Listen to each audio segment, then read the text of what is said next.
কঠিন এই পৃথিবীতে আসলে নিজের ভালোটা বোঝার জন্য নিজেকে অনেক বুদ্ধি করে চলতে হয়, অনেক স্বার্থপরও হতে হয়। কিন্তু এতটা স্বার্থপর মানুষকে হওয়া উচিত না যে নিজের স্বার্থের জন্য অন্য মানুষের জীবন নষ্ট হয়। তো সেদিন একটা টিভিতে একটা প্রোগ্রাম দেখছিলাম, সেখানে একজন এটা মানসিক সমস্যার অনুষ্ঠান, মানসিক সমস্যা নিয়ে প্রশ্ন করা হয়। তো এক লোক ফোন করেছে, সে 60 বছর বয়স এখন। সে যখন বিয়ে করে, অল্প বয়সেই বিয়ে করেছে, ইন্টারমিডিয়েট পড়া অবস্থায়, তখন তার স্ত্রী নাকি প্রায় 3 বার প্রেগনেন্ট হওয়ার পরে সে বাচ্চা নিতে দেয়নি, অ্যাবর্শন করিয়েছে। এরপর সে দীর্ঘদিন যাবৎ বিদেশে ছিল। তো যখন সে দেশে আসে তখন তার ওয়াইফের আসলে বাচ্চা নেওয়ার সেই বয়সটা থাকে না। তো তারপর সে এক সময় সে উপলব্ধি করে তার আসলে একটা বাচ্চা দরকার, যেহেতু তার ফ্যামিলিতে আর তেমন মানুষ নেই, তার একটা বোন আছে, আর তেমন কেউ নেই।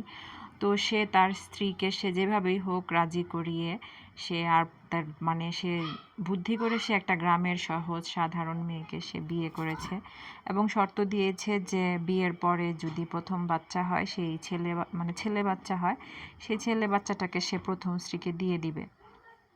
তো হয়তোবা মেয়েটার অবস্থা, হয়তোবা আর্থিক অবস্থা খারাপ ছিল, যাই হোক। তো বিয়ের পরে বাচ্চা হয় এবং ছেলে বাচ্চাই হয়, কিন্তু মেয়েটা তখন আর বাচ্চাটা দিতে চায় না। তখন তার ভাষ্যমতে সে বলছে যে মেয়েটা নাকি তখন তার কাছে ফ্ল্যাট চাইছে, এটা চাইছে, ওটা চাইছে। তো যাই হোক, সে তখন চিন্তা করলো যে না, এই জিনিসটা ভালো হবে না, এটাকে আর সামনে আগানো যাবে না। তো সে বাচ্চা হওয়ার পরে 15 দিন পরেই সে ওই দ্বিতীয় স্ত্রীকে সে তালাক দিয়ে দেয়। কি বলবো, লোকটা কি পরিমাণ স্বার্থপর আর পোল্টিবাজ।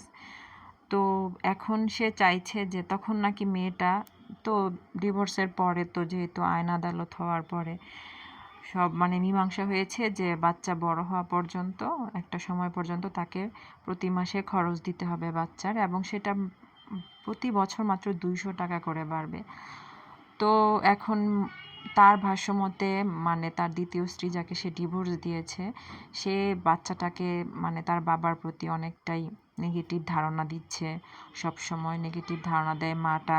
মা তার বাচ্চাকে ঠিকমতো লালন পালন করতে পারছে না, সে পড়াশোনা করাতে চাইছে কিন্তু পড়াশোনায় সে ভালো করছে না। তো তাই সে বাচ্চাটাকে এখন সে বাচ্চার পিছনে সে টাকা পয়সা দেয়, কিন্তু সে বাচ্চাটাকে চাইছে পুরোপুরি মায়ের থেকে ডিটাচড করে, সে তার কাছে নিয়ে আসবে, তার মতো করে বড় করবে। কিন্তু বাচ্চাটা পুরাই নেগেটিভ হয়ে যাচ্ছে। যাই হোক, তাকে এখন দিয়েছে একটা ক্যাডেট স্কুলে, সেখানে বাচ্চাটা থাকতে চায় না। তো লোকটা কি পরিমাণ স্বার্থপর, সে এখন বাচ্চাটাকে তার কাছে তার মতো করে মানুষ করতে চাইছে, কিন্তু সে একটাবারও চিন্তা করছে না যে তার দ্বিতীয় স্ত্রী, যাকে সে ডিভোর্স দিয়েছে, তার বয়স মাত্র 30 বছর এবং 17 বছর বয়সে সে মা হয়েছে এবং তখন তার ডিভোর্স দিয়েছে। এমনিতেই বাচ্চা হওয়ার পরে মেয়েদের মেন্টালি কত রকম প্রবলেম থাকে, তারপরে ওইরকম একটা ডিভোর্স, ছাড়াছাড়ি, কি অবস্থা।